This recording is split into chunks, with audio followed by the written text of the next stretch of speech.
ಅವರ ಬಿಜೆಪಿ ಅವರ ನಾವು ರೈತರ ಪರ, ಭೂಮಿ ತಾಯಿ ಪರ, ನಾವು ಭೂಮಿ ತಾಯಿ ಪರ.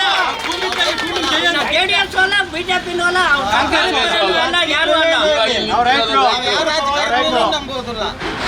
ನಾವು ಯಾರೇ ನಂಬೋದಿಲ್ಲ, ಯಾವ ಅಧಿಕಾರಿಗಳು ನಂಬೋದಿಲ್ಲ ಮೇಡಮ್. ನಾವು ಜಿಲ್ಲಾಧಿಕಾರಿಗಳ ಮನವಿ ಪತ್ರ ಕೊಟ್ಟಿದ್ದೀವಿ, ತಹಸೀಲ್ದಾರ್ ಕೊಟ್ಟಿದ್ದೀವಿ, AC ಕೊಟ್ಟಿದ್ದೀವಿ, ಮುಖ್ಯಮಂತ್ರಿ ಸಿದ್ದರಾಮಯ್ಯ ಇದ್ದಾಗ ಕೊಟ್ಟಿದ್ದೀವಿ, DCM ಕೊಟ್ಟಿದ್ದೀವಿ, ರಾಜ್ಯಪಾಲರು ಕೊಟ್ಟಿದ್ದೀವಿ. ನಮ್ಮ ಈ ಶಾಸಕ, ಈ ಭಾಗದ ಶಾಸಕ 3 ಸಾರಿ ಗೆದ್ದಾಗ ಅವ್ನು ಮುಟ್ಟಾಳ, ಅವ್ನು ಬಾಲಕೃಷ್ಣ ಮುಟ್ಟಾಳ. ಅಲ್ಲೆಲ್ಲ ಕೂತ್ಕೊಂಡು GDP ಆಫೀಸಲ್ಲ ಎಲ್ಲ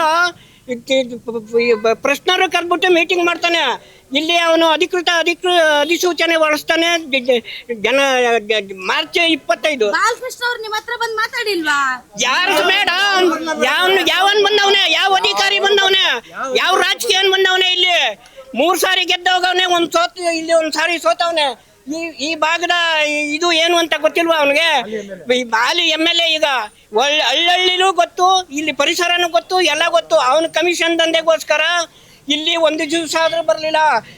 ಅಧಿಕೃತ ಪ್ರಕಟಣೆ ಹೊಡಿಸ್ತಾನೆ, ಆಮೇಲೆ ನೋಟಿಫಿಕೇಶನ್ ಕೊಡ್ತಾನೆ, JMCಗೆ ಬಿಡ್ತಾನೆ. ನಾವು ತಡೆಗಟ್ಟಾಗ ಅಲ್ಲೆಲ್ಲ ಕೂತ್ಕೊಂಡು ಏನೇನೋ ಪೊಲೀಸ್ ಕರ್ಕೊಂಡು ದಬ್ಬಾಳಿಕೆ ಮಾಡ್ತಾನೆ. ಈ ದಬ್ಬಾಳಿಕೆ ಸರ್ಕಾರ DCM DK ಶಿವಕುಮಾರ್ಗೆ ಮನವಿ ಪತ್ರ ಕೊಡಕ್ಕೆ ಹೋದಾಗ, ಹೋಗಲು ನೀವು ಯಾರು ಅಂತ ಗೊತ್ತು, ಯಾವ ಹಣೆ ಪಟ್ಕೊಂಡು ಕಟ್ಕೊಬಂದಿರಿ ಅಂತ ಗೊತ್ತು, ಏನ್ ಹಣೆಪಟ್ಟಿ ಅಂತೆ, ಯಾವ ಪಕ್ಷದವರು ಅಂತ ಗೊತ್ತು, ನನ್ನೇನು ಮಾಡಕ್ ಆಗಲ್ಲ ಅಂತ ದಬ್ಬಾಳಿಕೆ ಹೇಳ್ತಾರೆ ಸರ್ ಇವರು.